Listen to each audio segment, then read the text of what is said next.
Hi, I'm Fox San Antonio's Jessica Headley. And I'm Ryan Wolf. Our greatest responsibility is to serve our Treasure Valley communities, the El Paso, Las Cruces communities, Eastern Iowa communities, Mid-Michigan communities. We are extremely proud of the quality, balanced journalism that CBS 4 News produces. But we are concerned about troubling and irresponsible, one-sided news stories plaguing our country. The sharing of biased and false news has become all too common on social media. More alarming, some media outlets publish these same fake stories without checking facts first. The sharing of biased and false news has become all too common on social media. More alarming, some media outlets publish these stories simply aren't true without checking facts first. Unfortunately, some members of the media use their platforms to push their own personal bias and agenda to control exactly what people think. And this is extremely dangerous to our democracy. This is extremely dangerous to our democracy. This is extremely dangerous to our democracy. This is extremely dangerous to our democracy. This is extremely dangerous to our democracy. This is extremely dangerous to our democracy. This is extremely dangerous to our democracy. This is extremely dangerous to our democracy. This is extremely dangerous to our democracy. This is extremely dangerous to our democracy. This is extremely dangerous to our democracy. This is extremely dangerous to our democracy. This is extremely dangerous to our democracy. This is extremely dangerous to our democracy. This is extremely dangerous to our democracy. This is extremely dangerous to our democracy.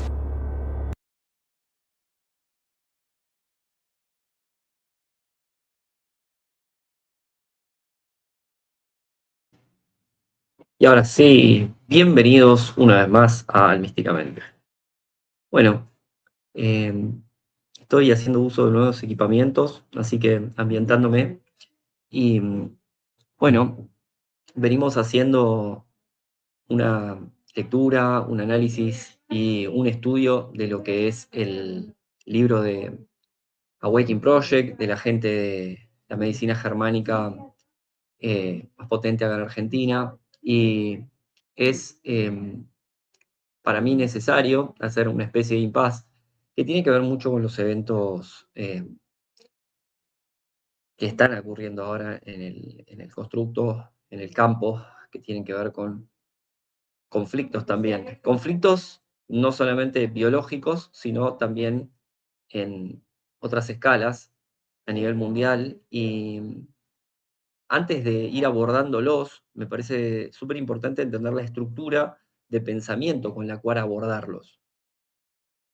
Entender el concepto de operación psicológica o PSYOP, como se suele decir, y traer la estructura de lo que implica toda la comprensión desde la misma biología y todo lo que en el campo se viene jugando desde siempre, décadas como mínimo, por qué no decir siglos y milenios, pero a nivel de las industrias farma y a nivel de lo que implica debilitar al ser humano para que no alcance ciertos equilibrios que le permiten desde ahí hacer puntapiés iniciales para profundizar en sí mismo y llegar a picos más elevados.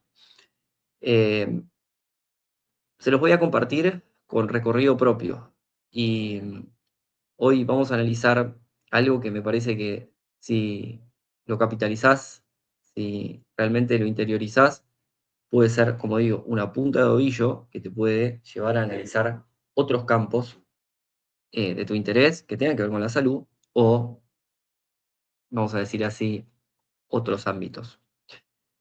En este caso, yo me puse a investigar. Te voy a mostrar algo que tiene casi 20 años. Casi 20 años cuando yo lo encontré. Y a mí me cambió la vida. ¿Por qué? Porque no tenía esa información y me afectaba directamente no tenerla.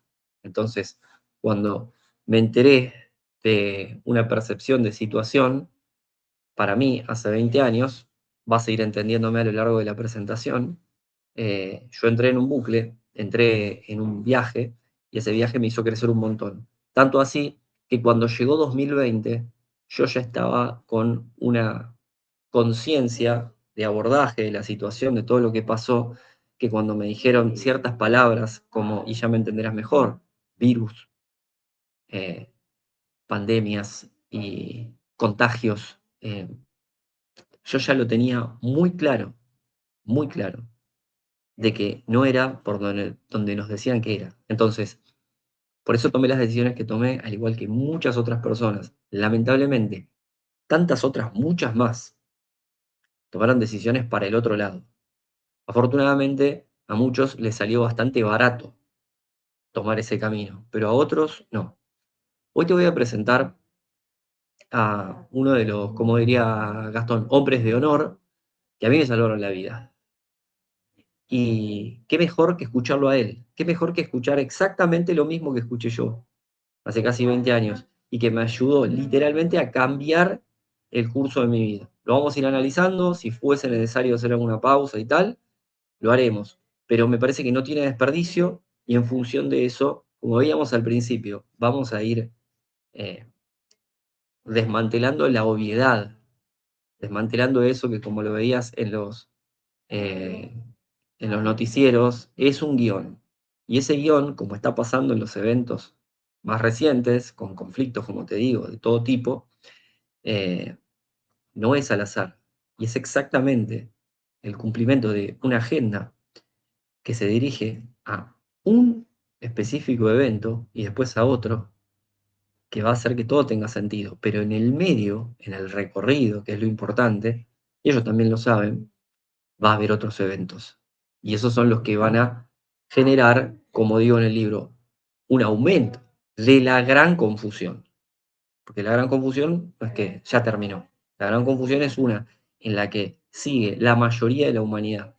Y el constructo está orientado 100% a que esa confusión, a que ese espejo de la confusión, a que esa paradoja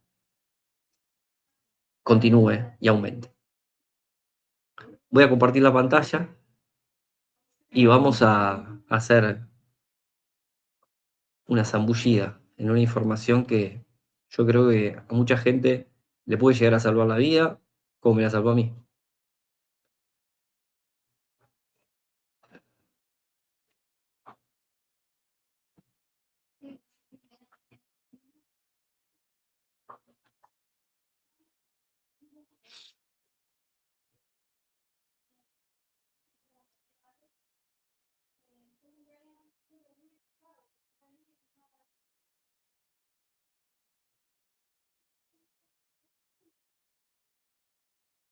Mi nombre es Roberto Giraldo, soy un médico formado en Colombia y luego especializado en medicina interna, enfermedades infecciosas, tropicales e inmunológicas por las universidades de Antioquia, Colombia, Universidad de Kansas y Cornell en Estados Unidos y por la Universidad de Londres en Inglaterra. Por más de 40 años he estado dedicado a labores académicas, investigativas y también de atención a las personas con deficiencias inmunológicas, sobre todo aquellas que son secundarias o adquiridas. Desde 1965, muchos años antes de que el SIDA apareciera, ya yo estaba dedicado a este tema de las inmunodeficiencias adquiridas o secundarias.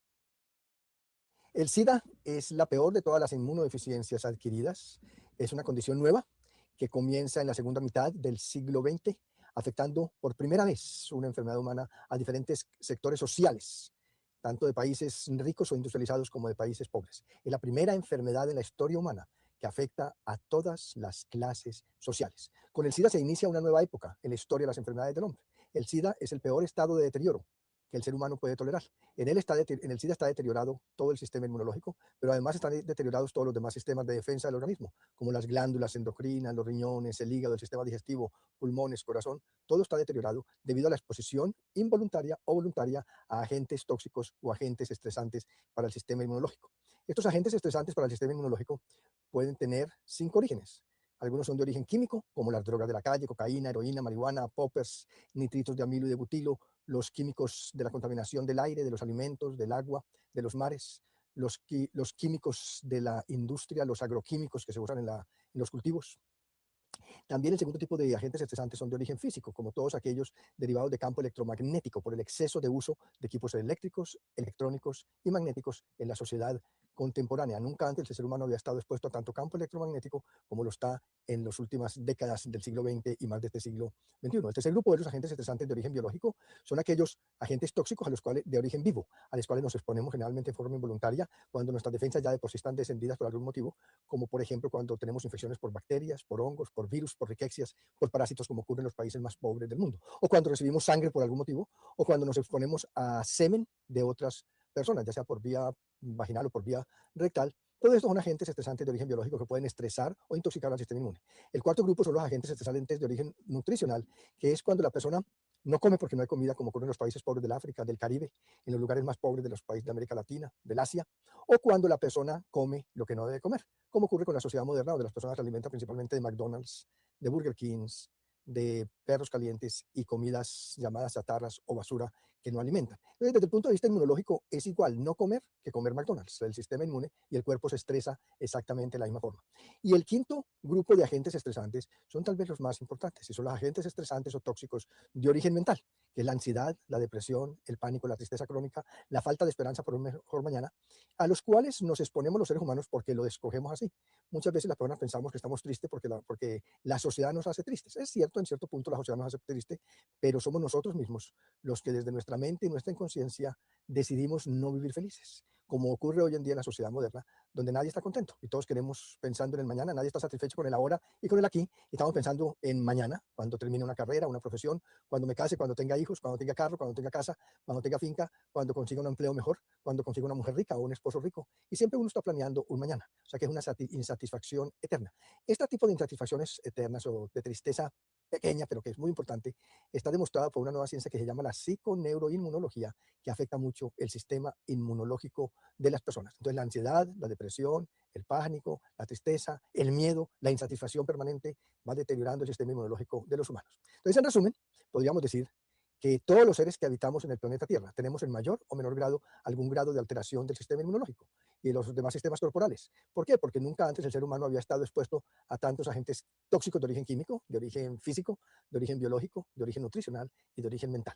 El ser humano, en su propia locura, ha creado una sociedad esquizofrénica, la sociedad en que vivimos. Y el SIDA es una manifestación de la locura del ser humano, de la sociedad loca que el ser humano ha creado, y ella no es una enfermedad infecciosa, ni es causada por un virus, ni se transmite sexualmente, como lo aseguran algunos científicos e investigadores norteamericanos y europeos. La teoría oficial del SIDA es que el SIDA es una enfermedad infecciosa de transmisión sexual y que es causada por un virus denominado VIH o virus de la inmunodeficiencia humana. Sin embargo, cuando uno estudia con profundidad la información científica existente, y nunca antes en la historia de la medicina se había estudiado tanto una enfermedad como el SIDA. Sin embargo, desgraciadamente, el más del 90% de lo que está escrito sobre el SIDA está errado. El SIDA, para nosotros, los llamados disidentes del SIDA, no es una enfermedad infecciosa, ni es una enfermedad contagiosa, ni se transmite sexualmente y no es causada por el VIH. Ahora, ¿por qué? Por múltiples razones, pero la más importante es porque lo que se conoce como VIH o virus de la inmunodeficiencia humana ni siquiera es un virus con existencia real. Los investigadores que supuestamente descubren al virus de la inmunodeficiencia humana o VIH en 1983 y 1984, el doctor Luc Montagnier del Instituto Pasteur de París, el doctor Roberto Gallo en los Institutos Nacionales de Salud en Washington y el doctor Jay Levy en la Universidad de California, ninguno de los tres grupos de investigadores siguió la metodología aceptada por más de 30 años para el aislamiento de retrovirus. ¿Por qué no lo hicieron? No lo hicieron porque tenían ideas a priorísticas, o sea, ya tenían su mente fija y habían decidido desde antes de encontrar alguna cosa que esta era una enfermedad de transmisión sexual viral y que era causada por un virus. ¿Por qué sabemos que tenía una idea priorística y que era fija? Porque 2 años antes de descubrir el virus del SIDA, ya el Ministerio de Salud de los Estados Unidos, los Centros para el Control de Enfermedades de Atlanta, habían hecho una reunión con miembros de todos los países de la Organización Mundial de la Salud para explicar las normas para evitar la transmisión del SIDA. O sea, desde 2 años antes de que apareciera en escena el VIH, ya el Ministerio de Salud de los Estados Unidos había decidido que era una enfermedad de transmisión sexual y habían dado las normas para evitar el contagio en los profesionales de la salud y en otras personas. O sea, que es el mayor error que se ha cometido en la historia de la medicina. ¿Y por qué acontece eso? Ese error se cometió por muchas razones. Por el exceso de teoría germinal, o sea, pensar que todas las enfermedades son infecciosas, que todo es causado por el microbio, y porque el ser humano adora proyectar sus propios problemas y culpa a los microbios, o culpa a los inmigrantes, o culpa a los negros, o culpa a los terroristas de sus propios problemas en lugar de analizar sus propios problemas. Segundo, por el prejuicio homofóbico. Como los primeros casos del SIDA fueron en la comunidad, en algunos miembros de la comunidad gay, pues se decidió arbitrariamente que era una enfermedad de transmisión sexual. Tercero, por la corrupción de la sociedad. todas las esferas del establecimiento científico están corruptas. El doctor Roberto Galo, director del Laboratorio de Virología del Instituto Nacional de Cáncer de los Estados Unidos, que supuestamente descubre el virus del SIDA, no descubre nada. Él se roba una información que le envían sus amigos del Instituto Pasteur y con esa información hace una rueda de prensa el 23 de abril de 1984 en la ciudad de Washington a las 2 de la tarde y le informa a los científicos que investigadores del gobierno de los Estados Unidos han descubierto al virus del SIDA. Sin embargo, él no había descubierto ningún virus, ni había ningún virus para causar la enfermedad y él era el robo del siglo. Y lo más grave es que ni siquiera se robó un virus, se robó un hueco porque ahí no había absolutamente nada. Entonces, el prejuicio microbiológico, la homofobia, el racismo, el creer que el SIDA se originó en el África, es una cosa completamente racista, en la mente de los, y prejuiciosa, a priorística, en la mente de los investigadores americanos y europeos, decidieron arbitrariamente que el SIDA había comenzado en el África, en algunos macacos o monos africanos, y que los humanos del África tenían relaciones extrañas con los monos, o se los comían, o tenían relaciones sexuales con ellos, y en esa forma habían adquirido el virus hace muchos siglos, y que en la época del esclavismo ellos habían traído el virus a América y se había concentrado en algunas comunidades negras, y que más adelante, en la década de los 70, cuando los homosexuales americanos decidieron tener sexo con negros del Caribe, en Jamaica, en Haití, en Trinidad y Tobago, se habían contaminado con un virus que había viajado 500 años antes en los esclavos. Eso va a ser recordado por la humanidad dentro de milenios como una de las ideas más atroces y más garrafales y más racistas creadas por la mente dogmática del ser humano. Y por último, la crisis del establecimiento científico es el otro factor que contribuyó a que se cometiera este error. Hoy en día no se hacen controles de los experimentos, la mayoría de los descubrimientos se hacen en ruedas de prensa, el investigador cita una rueda de prensa, llegan los periodistas y él dice que acaba de descubrir esto, pero no es como antiguamente que se presentaban los descubrimientos en un congreso o se discutían en una universidad. Ahora no, se presenta en una rueda de prensa y los mismos periodistas apriorísticos y dogmáticos pues piensan que todo lo que les dicen es verdad y lo publican inmediatamente en el New York Times y en el resto de los medios del mundo. Entonces este error se comete debido a problemas de prejuicio microbiológico, homofobia, racismo, la corrupción social y la crisis del establecimiento científico. Ahora, nuestros puntos de vista sobre el SIDA son completamente diferentes. Es como lo expliqué al principio, es una enfermedad tóxica y nutricional causada por el alarmante incremento mundial de agentes tóxicos o de agentes estresantes para el sistema inmunológico de origen químico, físico, biológico, mental y nutricional. Algunos ejemplos para poder entender esto más prácticamente. Las mujeres que trabajan en Chile con las uvas para los vinos están resultando VIH positivas. Los esposos son VIH negativos. Los esposos piensan que las mujeres les están poniendo los cuernos en el trabajo. Y resulta que ellas están resultando seropositivas simplemente porque se están intoxicando con los agroquímicos y las condiciones de trabajo en los viñedos. Los mexicanos que trabajan en California, en los Estados Unidos, muchas veces son seropositivos. Entonces en Estados Unidos los acusan que están trayendo el virus de México y cuando llegan a México los acusan que están llevando el virus de Estados Unidos. Sin embargo, no hay ningún virus que esté viajando. Los mexicanos que trabajan en las condiciones infrahumanas, en las fincas de California, trabajan a destajo. Les pagan por el número de cajas de peras o de naranjas o de almendras que recogen en el día. Viven con pánico de que la migra los va a deportar. El paso por la frontera es terriblemente difícil, como todo el mundo lo sabe, y más ahora con ese muro gigantesco que está construyendo el gobierno paranoico de los Estados Unidos, un muro mucho más grande y mucho más costoso que la misma muralla china, y que está siendo construido en el siglo XX. Entonces el mexicano tiene muchos problemas para pasar la frontera, todo ese estrés, la tristeza de dejar a sus familias, trabaja en condiciones infrahumanas, un salario muy bajo, para ahorrar dinero, come comida chatarra, McDonald's, perros calientes, pizza, vive triste, con miedo, tiene que mandar el dinero para México y por eso es que se intoxica su cuerpo y resulta cero positivo. Entonces hay dos ejemplos de lo que es realmente el SIDA. Ahora, hay cada día nuevos grupos sociales que están resultando seropositivos. Por ejemplo, en Estados Unidos y en Europa las mujeres amas de casa o mujeres que trabajan en aseos domésticos están resultando seropositivas. Y no es porque en sus trabajos estén teniendo una vida sexual muy agradable, sino porque en los trabajos lo que tienen es exposición a los detergentes de la limpieza que los están intoxicando. Cada día hay más detergentes en el hogar, para la madera, para los tapetes, para el cuero, para el vidrio, para cada una de estas cosas. Y esto está intoxicando a las personas. Entonces, como decía yo al principio, el hombre en su locura ha creado una sociedad esquizofrénica y el SIDA es una consecuencia de la esquizofrenia del ser humano. La única manera de controlarlo sería controlar la esquizofrenia del ser humano. Desde hace 27 años y cada 2 años, los defensores del VIH como la causa del SIDA, junto con las compañías farmacéuticas, realizan una conferencia mundial. Por ejemplo, en 1998 fue en Ginebra, año 2000 en Sudáfrica, en el 2002 es en Barcelona, 2004 es en Vancouver, año 2006 es nuevamente en Barcelona, en Europa, y en el año 2008, este año en agosto, fue la 17 Conferencia Mundial del SIDA en la Ciudad de México. Es la primera vez que la Conferencia Mundial del SIDA se realiza en un país latinoamericano. Ahora, ¿qué es esta conferencia? Esta conferencia la organiza la Organización Mundial de la Salud, la ONU-SIDA, que es la agencia de SIDA de las Naciones Unidas, porque hay cosas muy interesantes. Por ejemplo, se muere mucha más gente de cáncer, se muere mucha más gente de accidentes, se muere mucha más gente de suicidios. Y sin embargo no existe Organización de las Naciones Unidas para el cáncer, ni Organización de las Naciones Unidas para los suicidios, ni Organización de las Naciones Unidas para los accidentes. Y sin embargo existe Organización de las Naciones Unidas para el SIDA. Y ahí comienza uno a sospechar que hay muchas cosas sucias en esta cuestión del SIDA. Entonces la Conferencia Mundial del SIDA la realizan estas organizaciones, pero toda es financiada por las compañías farmacéuticas o productoras de drogas como GlaxoSmithKline, como Abbott, como Merck, y todas estas compañías, Pfizer, Schering, son las que organizan la conferencia. ¿Por qué? Porque ellos tienen interés de vender sus productos. Es importante recordar en este momento que la industria más productiva en cuestión de dinero en el mundo es la industria militar. Y esto está aceptado por el Banco Mundial, que es una agencia de la agencia bancaria de las Naciones Unidas. El Banco Mundial acepta que la segunda industria más productiva del mundo es la industria farmacéutica. Y dentro de la industria farmacéutica es la industria del SIDA. Ahora, ¿por qué es tan productiva? Es tan productiva porque nunca antes en la historia humana una enfermedad se le había entregado tanto al público como el SIDA. Y el mundo entero está en pánico, está con miedo del SIDA. Y este es el arma mejor que tienen los comerciantes y los industriales, que da miedo y la gente va a comprar sus productos. Entonces se venden productos para el sexo seguro, para condones, guantes para el sexo seguro, una cantidad de parafernalia relacionada con el sexo cuando esta enfermedad absolutamente no tiene nada que ver con el sexo.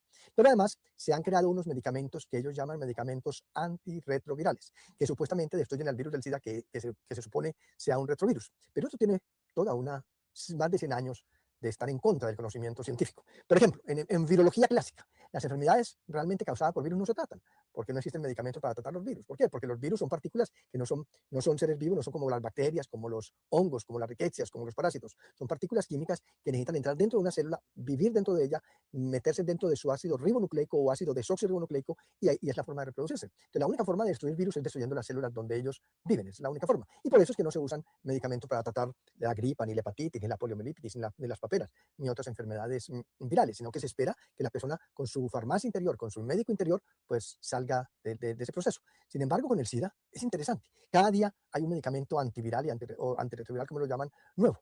Ahora, ¿por qué cada día hay uno nuevo? Pues porque ninguno sirve. Ninguno sirve porque es imposible matar un virus que no existe. Ahora, el primer medicamento antirretroviral que ellos descubrieron es la AZT o acidotimidina, que es un medicamento muy tóxico que se descubre en 1965 en los Estados Unidos como un quimioterapéutico para destruir células cancerosas. Y la Oficina de Drogas y Alimentos de los Estados Unidos nunca aprobó el AZT para usar en humanos debido a su toxicidad. Sin embargo, en 1986, 87, la doctora Margaret Fisher en Miami, el doctor Bob Berlin en California y otros investigadores sacan de nuevo el AZT de donde estaba guardado y lo proponen para ese veneno, porque se sabía que era un veneno para el tratamiento de las personas con SIDA. ¿Y por qué lo proponen? Pues como de todas maneras el SIDA, ellos pensaban que era una enfermedad mortal y que todo el mundo se iba a morir, pues vamos a hacer algo que por lo menos mate las células, o sea, mate las células, pero mate a la persona también. Y todas las personas que fueron tratadas con AZT desde 1985-86 hasta el 96, todas murieron. Este es la muerte iatrogénica, o sea, la muerte causada por la medicina más grave de la historia de la medicina. Y esto no es una acusación nuestra, esto es una cosa que está aceptada por los mismos médicos que defienden al VIH. Cuando nosotros nos hemos reunido con ellos en reuniones en Sudáfrica, en el Parlamento Europeo, ellos han aceptado que era cierto, que todas las personas que tomaron AZT antes de 1996, todas murieron. Sin embargo, en 1996 comienzan a utilizar unos medicamentos nuevos que ellos llaman inhibidores de proteasa, que se usan en cócteles, se dan 3 medicamentos diferentes a cada persona.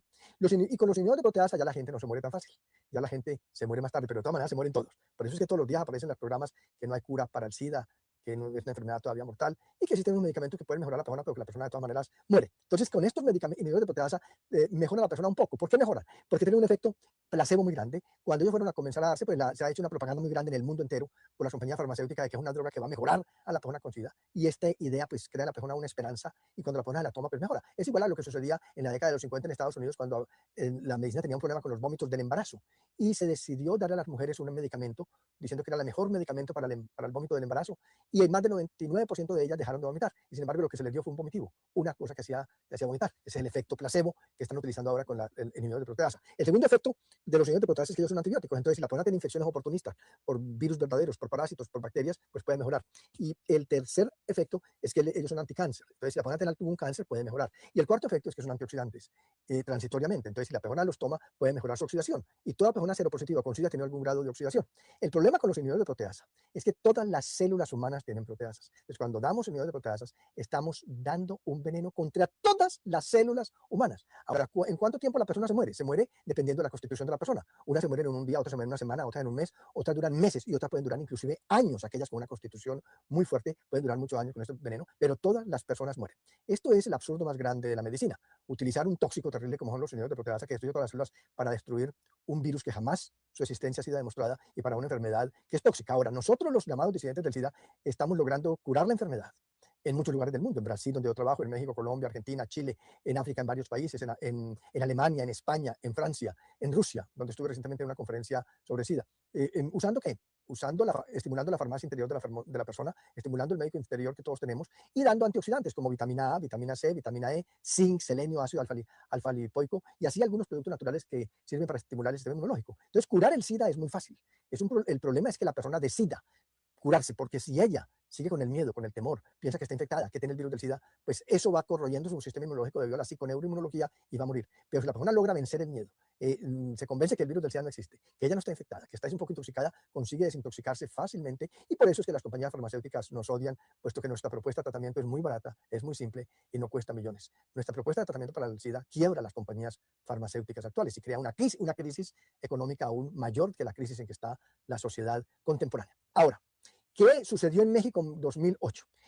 En el mes de agosto del 2008 se reúnen en México 24.000 activistas del VIH. ¿Por qué decimos activistas? Porque allí había pocos científicos, claro que también van algunos científicos profesores del VIH, pero la mayoría de las personas que van allí son activistas de organizaciones no gubernamentales de todo el mundo financiadas por las compañías farmacéuticas. Las compañías farmacéuticas les pagan sus viajes hasta México, les pagan la estadía, el hotel, a muchos de ellos les dan viáticos mientras están y muchos regalos.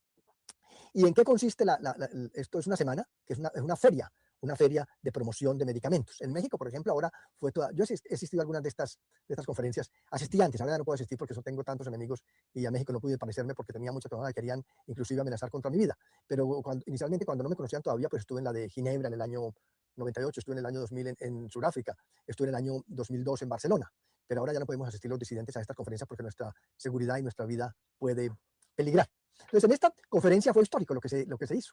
Aquí ya fue más descarado y más abierta la cuestión de las compañías farmacéuticas. Y por primera vez proponen ya no solamente dar antirretrovirales para las personas seropositivas o las personas con el SIDA, sino que ahora la propuesta de México es que todos los seres humanos del planeta Tierra debemos tener antirretrovirales en el bolsillo y que ya no necesitamos condones, sino que tenemos que tener antirretrovirales y que en el momento de tener alguna relación sexual ocasional, pues simplemente nos tomamos unos cuantos antirretrovirales. O sea que es una propuesta que es un negocio impresionante, pero que es un negocio que basado en el intoxicamiento de los habitantes de nuestro planeta. Y lo más triste de todo es que las personas que habitamos en este planeta, muchos de ellos se van a dejar intoxicar con esta idea súper loca. Yo creo que nunca antes en la medicina había habido una historia más loca que esa.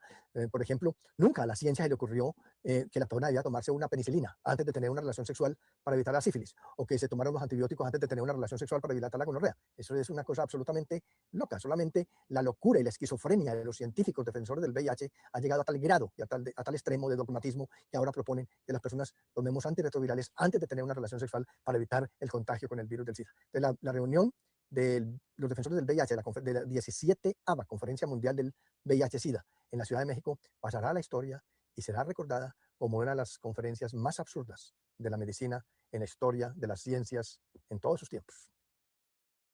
Cuando una persona seropositiva acude por nuestra ayuda, generalmente acude pues porque nos encuentra en internet en su desespero, en su miedo, está buscando otras alternativas, ya sabe que los medicamentos son tóxicos y busca una alternativa. Entonces generalmente nos buscan buscando la medicina o las medicinas milagrosas que nosotros tenemos para curar el SIDA. Entonces lo primero que hacemos con una persona seropositiva es que necesitamos conversar con ella 2-3 horas para explicarle todo. Y le damos algunos libros, algunos artículos para leer y nos volvemos a reunir con ella 1 mes o 2 meses después. O sea que la primera etapa es una etapa de educación, donde la persona tiene que mudar o cambiar completamente su idea cerebral. Primero, la idea que más tiene que cambiar es que la solución para el SIDA no va a venir de afuera, sino que depende de él mismo y que él desde su interior puede curar el SIDA. Ahora, ¿cómo?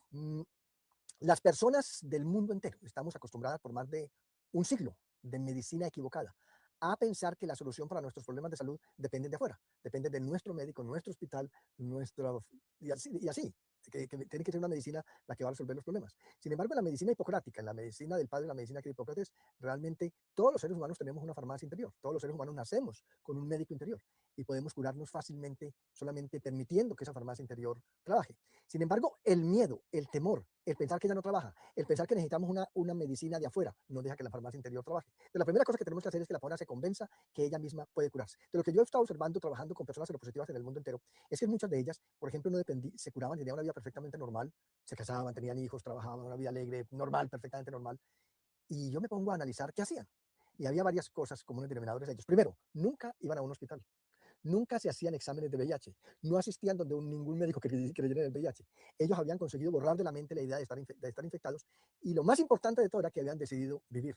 Entonces, esa decisión personal de vivir es tremendamente importante. Y esto no solamente es válido para el SIDA, es válido para el cáncer, para el Alzheimer, para la esclerosis múltiple, para la artritis y para todas las demás enfermedades humanas. Todo depende de nuestro médico interior. Entonces, en muchas de mis conferencias en el mundo, lo que yo hablo es de cómo estimular nuestro médico interior. Entonces, el primer paso es, primero, aprender que nacemos con un médico interior. Y podemos poner varios ejemplos. Por ejemplo, los animales de la selva, los animales del mar, viven un ciclo de vida normal. Y no se acorta ese ciclo de vida porque no usan medicamentos. Además, viven muy bien y tienen una vida perfectamente normal. Y una de las cosas es porque en la selva y en los mares no hay hospitales, ni hay médicos. O sea que, indiscutiblemente, los médicos, la medicina moderna y los hospitales están contribuyendo a la muerte temprana de las personas. Y segundo, utilizamos, una vez que la persona entienda esto, ya podemos ayudarla a desintoxicar. Toda persona con seropositiva con SIDA está un poco más intoxicada, entonces le recomendamos tomar algunas vitaminas simples antioxidantes como vitamina A o betacaroteno, vitamina E, vitamina C y algunos minerales como el zinc, el selenio, el ácido alfa-lipoico. Esto se toma por un tiempo moderado. Tampoco que la persona dependa mucho de esas vitaminas, porque si depende mucho de ellas, tampoco va a permitir que su médico interior trabaje y la salga adelante, sino por un tiempo muy prudencial y siempre nosotros recalcando la parte de que es ella, con su inteligencia, con su intuición, con su sentido común, que logra curar el SIDA. Y así yo he tenido personas que han tenido un sarcoma de Kaposi con metástasis, que tienen tumores con SIDA, con tumores metastásicos, con muchas infecciones oportunistas, con infecciones cerebrales, han decidido vivir y que con muy pocas vitaminas se mantienen bien y con una dieta normal. Y eso sí, necesitan vivir felices. Ahora, hay una cosa interesante que yo venía observando desde hace muchos años, desde hace más de 40 años, en todas las enfermedades. Y es que para toda enfermedad se necesita una personalidad especial. Y esto es la base, los fundamentos de la medicina psicosomática de Franz Alexander. Y yo he sido un enamorado de la medicina psicosomática y toda mi vida he estudiado medicina psicosomática. Y ahora en los últimos años con los problemas inmunológicos, pues he estudiado mucho psico-neuro-inmunología, que son los problemas de nuestra mente, cómo afectan para bien o para mal nuestro sistema inmunológico. O sea, la tristeza, el miedo alteran el sistema inmunológico, pero la alegría, la felicidad, la música, el bailar nos estimula el sistema inmunológico. Y por eso, hace 4 años conocí en Brasil a un grupo que se llama la Trilogía Analítica, que dirige el doctor Norberto Keppe, y en la actualidad yo trabajo con ellos. Trabajo con ellos porque para mí es el grupo de científicos que mejor entienden el problema del ser humano y que han resuelto. Y yo trabajo con ellos en la clínica de medicina psicosomática, y allí tenemos todo tipo de enfermedades curadas, no porque las curemos nosotros, sino porque le mostramos a la persona el camino para que ella se cure de sus problemas usando su médico interior y su farmacia interior.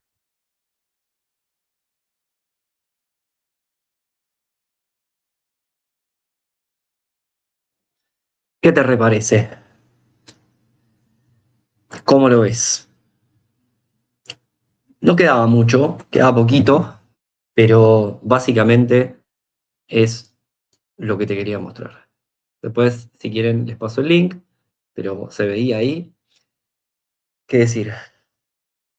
Esto tiene 20 años, o casi, y a mí, haber escuchado todo eso de alguien tan idóneo, tan formado, literalmente me cambió la vida. Yo he tenido amigos que han fallecido literalmente por que le dijeron que tenía cierto, según ellos, según los que se lo dijeron, patologías. Pero si vos analizabas la vida de esos seres, eran vidas muy conflictivas, como decía Roberto Giraldo, muy particulares esas personalidades. No voy a entrar en casos ahora puntuales, ya lo podremos hacer, pero a lo que voy es que vos fíjate que esa conciencia de ese ser, en ese caso Roberto, que falleció hace unos años, así que por eso también quise hacer esto en honor a él y agradecerle, realmente ya estaba entrando desde la psiconeuroinmunobiología, desde la medicina psicosomática, desde entender que siempre hay algo más sutil, siempre hay algo más sutil, y que, como digo, en las entregas anteriores, vos podés cortar una pierna para solucionar un conflicto, sí, pero ya es bastante tarde, está muy densificado. Ahora, ¿te gusta el dolor? ¿Te gusta aprender por esa vía? Aprende por esa vía. Esa es tu decisión. Pero se puede captar, se puede atajar antes el asunto. ¿Se puede atajar antes? Esa es una pregunta que yo me hice. ¿Qué tanto antes? ¿Qué tan antes? Y yo hoy en día te digo recto pensar mediante y derivación al ser original mediante mucho antes de lo que incluso nos imaginamos. Entonces, vamos a hacer un último aporte a la cuestión, después de todo eso que vos podés investigar, porque realmente hoy en día podemos profundizar más incluso de lo que llegó Gerardo, Gerardo, un amigo, le mandamos un abrazo, de lo que llevó Roberto a la mesa. O sea, entender realmente qué es lo que implica la no existencia de los virus, pero qué es lo que existe. Entonces podemos entrar en los exosomas, que los vamos a tratar en el canal. ¿Qué es lo que implica el uso del médico interior, como decía él? ¿Qué es lo que implica ese periodo educativo para la gente, como usaban ellos ya hace casi 20 años? Como se usa en una consulta de germánica. Tengo gente que no quiere hacer una consulta de germánica porque siente que no le van a recetar nada, siente que no le van a enseñar a diseñar una estrategia para superar lo que tiene que superar. Está todo bien, pamplinas igualmente, pero, ¿cómo decirlo? Cada quien en el tiempo de cada quien. Entonces es súper importante entender que no hay que invadir al otro. A veces es muy difícil porque hay un afecto, porque uno lo quiere mucho al otro, pero sin embargo esa es la misma razón por la cual va un padre y vacuna al hijo. Lo hace por amor. Lo hace porque quiere algo bueno para su hijo. Solamente que le falta información, le falta ahondar en sí mismo y en la información externa. Y es víctima de una operación psicológica. Entonces, para cerrar, lo que les digo es que esto que yo estoy usando es juntar dos estructuras de pensamiento. Esto que venimos recorriendo con respecto a la salud, la germánica y esta estructura que te tiene que permitir mantenerte fuerte, elevado, en una vibración mucho más elevada de la que quieren que estés, por vía de mantener el templo cuerpo fortalecido. Hay que entrenar, hay que nutrirse bien, hay que regular los ciclos circadianos y un montón de cuestiones que vamos a seguir trabajando en el canal.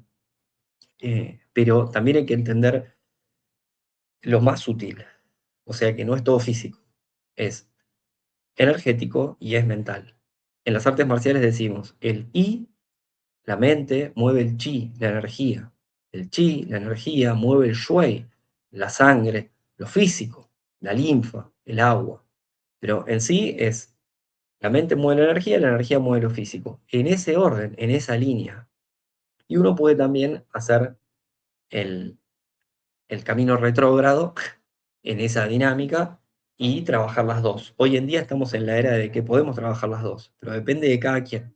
Depende de que trabajemos nuestro psiquismo, nuestra psicología, depende de que trabajemos nuestro templo cuerpo, que es la manifestación psíquica energética que tenemos. Y en función de eso, si no podemos dar lo que no tenemos, tengamos, y al que tiene se le dará.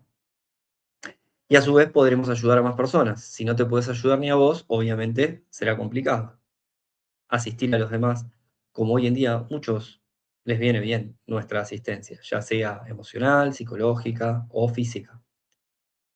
Vamos a ver una más, como para ir redondeando. A ver esto.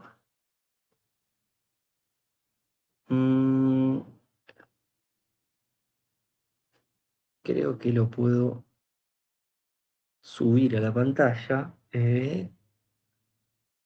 Archivo de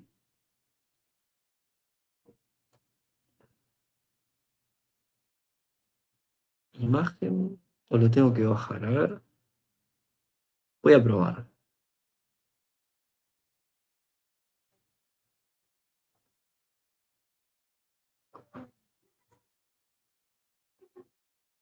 Bueno, es que no sé si se va a ver la página que quiero. Pero bueno, no importa, lo voy a bajar y lo voy a compartir para que lo vean, que es una nota de Awakening que tiene que ver con esto que estamos diciendo.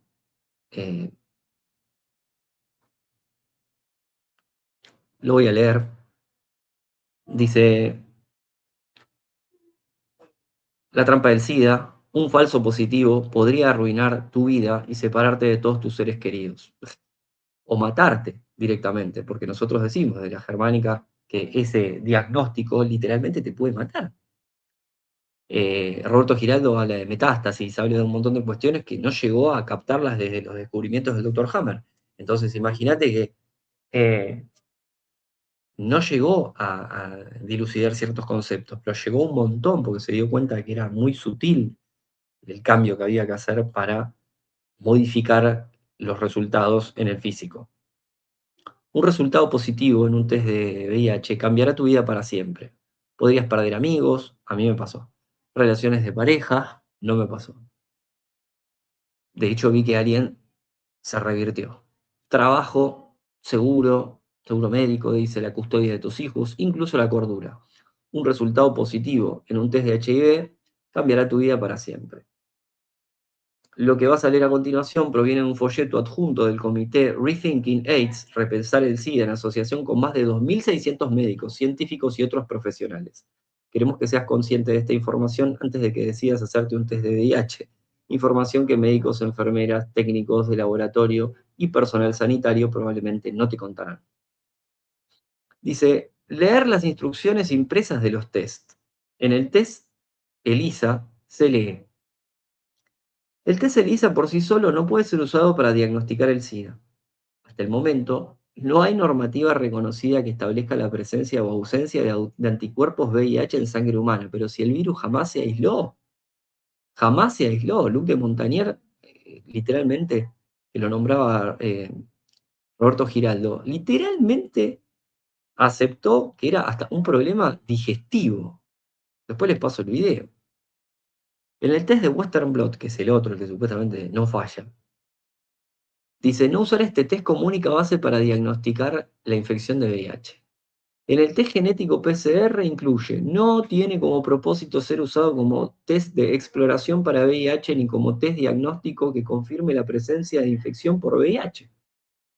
El test genético VDNA incluye, que no tiene como propósito ser usado para análisis de exploración de VIH como test de diagnóstico que confirme la infección por VIH. En el test RAPID incluye, tiene como propósito ayudar en el diagnóstico de la infección por VIH. Todo esto es asombroso, pero los test del SIDA no buscan ni encuentran VIH y nadie ha probado que un resultado positivo de tener anticuerpos signifique que la persona esté infectada por VIH. Sin embargo, los medios siguen usando estos tests para decir a la gente que está infectada por este virus. Es cierto, los tests no prueban la presencia de un virus, aparte que no se aisló jamás el virus, te hacen un conteo viral. A ver, ¿de qué? Si lo que descubren en el ELISA, en el Western Blot, son proteínas que se llaman P24 o P32 que uno lo libera cuando tiene cualquier programa biológico, en mayor o menor medida. Dice, estos test no buscan si tienes el VIH, sino que buscan en tu sangre si tienes, ahí está, altos niveles de las mismas proteínas que tiene la sangre de la mayoría de los pacientes de SIDA en los primeros estadios de la enfermedad. Esto viene a ser interpretado como que dichas proteínas son anticuerpos que sirven de prueba que hay un virus que afecta directamente al sistema inmunitario, pero no es una prueba del virus mismo. El problema es que las proteínas de estos test se encuentran también en personas que están o han estado embarazadas, han sido vacunados, por ejemplo, de gripe, por transfusiones de sangre, en aquellos que han consumido drogas o que han tenido infecciones por herpes, viruela, sarampión. El simple hecho de haber estado en alguna de estas circunstancias puede ser que es positivo al test de VIH, y te lo puedo asegurar. Te lo puedo asegurar. Lo vi de primera mano eso. Los expertos no saben si alguna de estas proteínas corresponde al virus del VIH. Si tu resultado es positivo, no significa que estés infectado por el virus en lo absoluto. No hay acuerdo en qué convierte a una persona en seropositiva basándose en los test de anticuerpos. Acordate, no hay conteo viral. Se cuenta una proteína. Los resultados de los test están abiertos a distintas interpretaciones, como si fuese, no sé, un cuentito, que lo es, dependiendo del laboratorio o ciudad en que te lo hagas. Por ejemplo, el mismo resultado podría leerse como positivo en Nueva York, pero negativo en Canadá. En parte, gracias a esto, Canadá cuenta con un porcentaje 10 veces menor de casos de SIDA per cápita que Estados Unidos. Una locura, ¿no? Ahí te explica si sos africano o latinoamericano. Obviamente, dice, por algunas razones aún desconocidas, los latinos y los negros dan positivo mucho más a menudo que los blancos y los asiáticos. Como decía Roberto, es literalmente racista. Racista. Los test de carga viral tampoco funcionan. Los test de carga viral usan una técnica llamada PCR que encuentra y multiplica diminutas cadenas de código genético en tu sangre que supuestamente demuestran la presencia y la cantidad de VIH que hay en ellas. Sin embargo, encontrar una cadena no significa que se haya encontrado el virus completo, dice. Algunas investigaciones han demostrado que los test de carga viral son inútiles para predecir quién desarrollará SIDA. Y así tenés más información. Después, si querés, te lo mando. Acá habla un poquito de los antirretrovirales, que hablaba Roberto. Sin embargo, tenemos que seguir profundizando. Esta nota ya tiene años. Ya tiene años. Porque acá tenés un montón de preguntas que uno se puede hacer. ¿Cómo tantos médicos expertos pueden estar confundidos? ¿Cómo es posible que la teoría del SIDA se mantenga viva después de tantos años? ¿Por qué no lo vemos? Porque es una operación psicológica. Después vamos a ver a Stefan Lanka. Después vamos a ver literalmente a todos quienes, específicamente los que fueron al fondo de esto y se metieron con lo legal, igual que Hammer, se metieron en el fondo de la operación psicológica. Se metieron en el fondo de la operación para desmontarla, para desmantelarla. Y, bueno, con sus resultados a veces no positivos.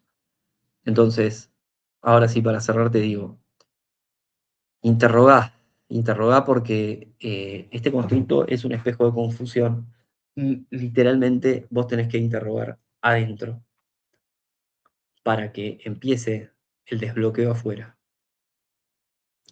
El por dónde lo vas a hacer puede ser negociable, es múltiple, depende de la situación en la que estés. Sin embargo, la enseñanza es una sola. Y yo te digo, por algo empecé por el recto pensar. Después vino la derivación al ser original. Pero hay mucho más. Hay mucho más. En próximas entregas seguiremos con el libro. Vamos a seguir difundiendo la información. Dentro de poquito, ahora fin de marzo, tenemos un retiro. Vamos a San Luis. Vamos con todo el grupo, parte de la comunidad de la Escuela de Artes Marciales. Eso va a estar espectacular. Seguramente hagamos un podcast allá con uno de los muchachos que es ingeniero en sistemas y tiene mucho conocimiento de inteligencia artificial y vamos a hacer varios de los análisis con respecto a lo que viene pasando en el mundo y para dónde pueden ir los acontecimientos. Pero eso es harina de otro costal, parecido a este. Deseo que vivas en tu más elevada y armónica línea temporal. Que las bendiciones lleguen a tu vida cada día. Que agradezcas al universo en lo posible, porque es tu amigo, y yo considero que es mi amigo. Y que estés protegido, como yo considero que lo estoy. Te mando un gran abrazo y nos vemos la próxima.